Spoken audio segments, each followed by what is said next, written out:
E qual é o principal motivo para a contratação dos serviços de um escritório de assistência técnica judicial? Eu acho que a gente já falou bastante coisa sobre isso agora, mas se a gente conseguir complementar com alguma coisa, como identificar, né, a necessidade de contratar esse serviço? Eu acho que é uma resposta bastante simples, né?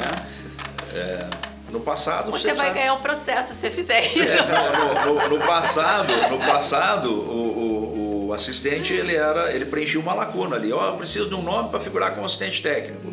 Emprestava o nome ali e não se falava mais nisso, né? Era apenas um profissional sem conhecimento. Era um profissional que tinha um conhecimento básico, talvez. Essa figura do assistente técnico, ela existe dentro do nosso código desde muito tempo. Só que o código ele tem uma previsão ampla e o direito bancário nós temos que, analisando um horizonte temporal bem maior, o direito bancário é um bebê. Essa é a realidade aqui no Brasil. Por quê? Porque a demanda era pequena.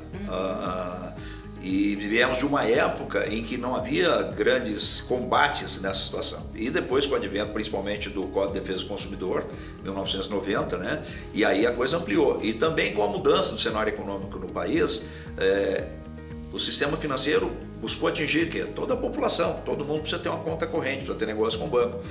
Então é outra situação.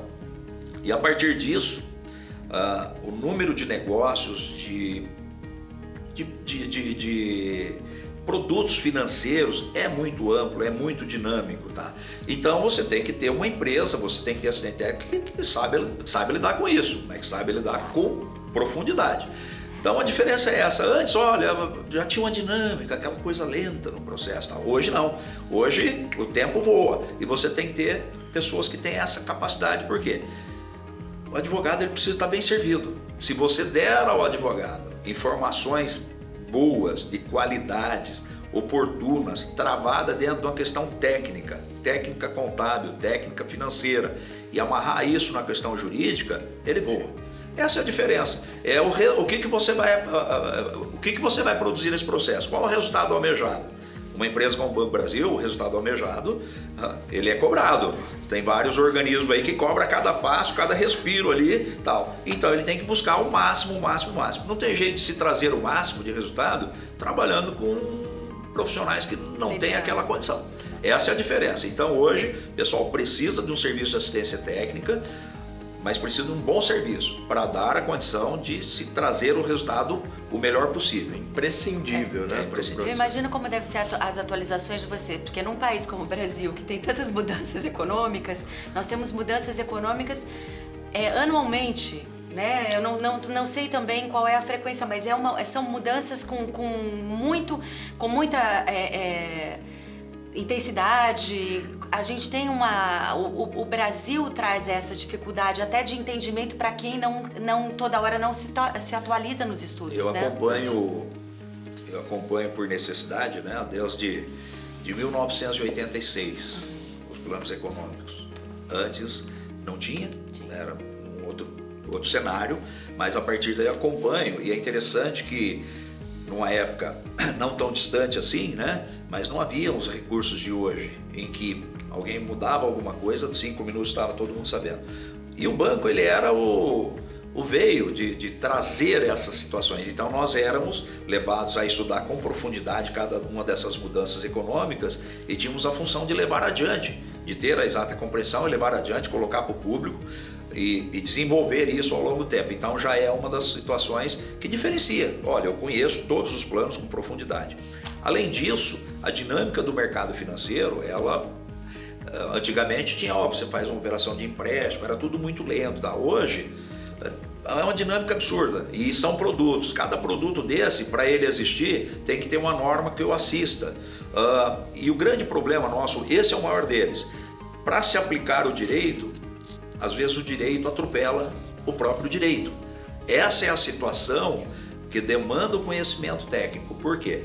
Porque algo que vai ser colocado, que o judiciário reconhece, ele precisa ser aplicado. Uma decisão judicial, transitada e julgada, ela tem que ser cumprida. Necessariamente tem que ser cumprida.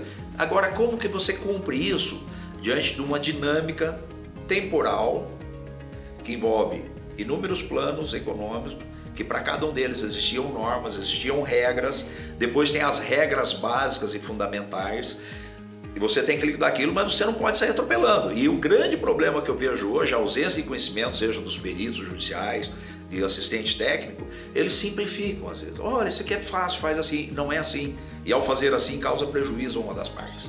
Esse é o grande problema. Então a ideia é de que um serviço de assistência técnica tem que conhecer com profundidade, porque a partir disso, ele traz para cada época, para cada momento daquilo, ele tem que trazer, olha, isso eu defendo dessa maneira porque eu estou abarcado por tal determinação jurídica que valeu, que ninguém cassou, não foi revogada, ela permanece valendo, eu cumpro o que você decidiu, mas eu não posso atropelar isso. Se eu atropelar, eu estou dando uma assistência jurídica e tirando com a outra mão. Então, essa é a grande diferença. E isso é de uma forma tão palpável que eu cito um exemplo, eu saio às vezes fazendo palestras para grande número de ouvintes, advogados desses escritórios, é um trabalho bacana, tudo. Eu coloco no foco uma decisão judicial e provoco os advogados a verificarem, olha, o que você...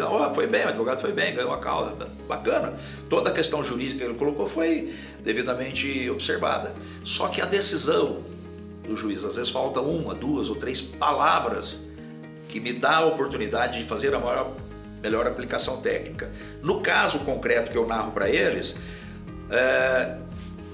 pode simplesmente dar uma liquidação de 15 mil reais ou de 500 mil reais. A diferença é só essa. Isso já aconteceu, por exemplo? Todos os dias. Com certeza.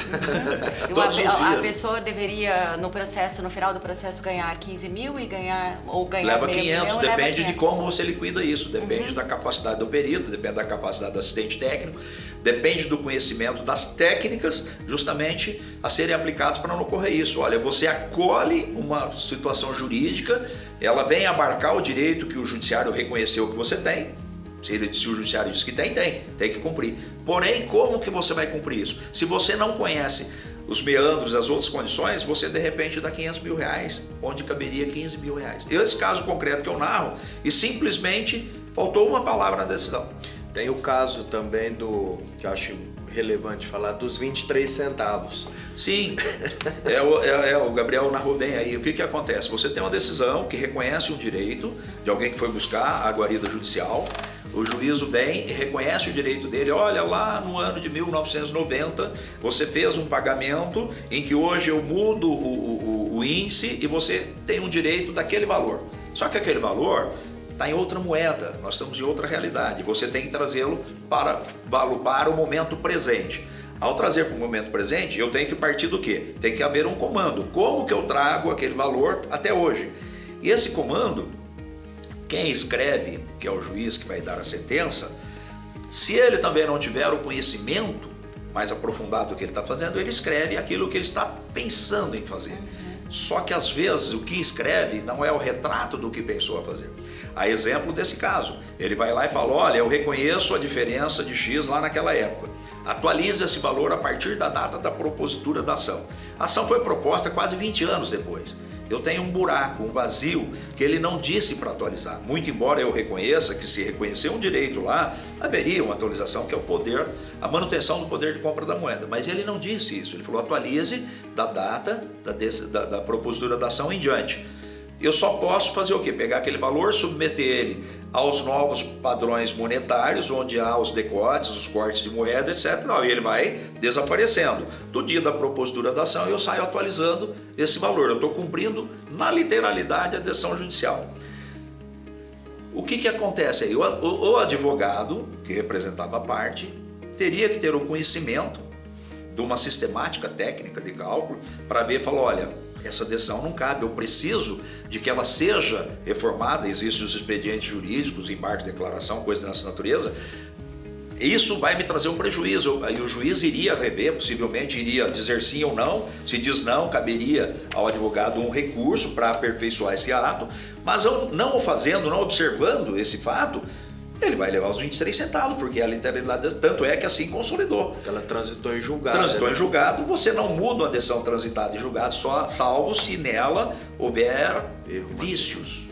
Tá? E não é o caso. Então não foi explorado. Mas isso vale também para o advogado que defende o interesse do banco. O que acontece? Nesse caso concreto que eu relato, eu tenho uma adesão que fala, olha, então está reconhecido, extrai-se a capitalização, parará, parará, e não entra a necessidade de dizer na sentença, olha, a recomposição da conta. Quando coloca a recomposição, eu tinha uma conta que tem um retrato final ali, que a realidade dela era aquela. Você vai recompor, ela vai trazer uma outra realidade ao final. Quando você coloca isso, existem peritos que acreditam que sai estornando, fazendo desde o começo, nunca mais recebe juro, não conhece conceitos de exigibilidade, não conhece padrão contábil, não conhece a lei da reforma bancária que prevalece até hoje, as normas emanadas do Conselho Monetário Nacional prevalecem, e não sabendo disso vai, de repente, nós tivemos recentemente uma proposta de um perito de liquidação que o dinheiro do planeta não alcançava os números que ele chegou. Verdade. E ele vai em juiz e apresenta aquilo. Verdade. E diz que aquilo é correto. O juiz ele nem se manifestou, ele passou Já destituiu. ele destituiu. São coisas assim. Agora, se você tem um assistente que não sabe explorar isso, não nesse caso, Isso é um absurdo, exorbitante, mas existem casos que são tão absurdos iguais e chegam em cifras milionárias e impõem prejuízos. Então esse é o grande problema. Ou o assistente sabe trabalhar e dá todas as alternativas e mostra aquilo com propriedade, ou tem um papel irrelevante no processo e faz o seu cliente perder muito dinheiro. E o cliente dos 23 centavos dormiu milionário e acordou pobre, né? Com certeza. Com certeza. Essa sem dúvida não deve ter sido boa. Ainda bem que foi mas para o nosso cliente foi ótimo. Para o cliente de vocês foi bom.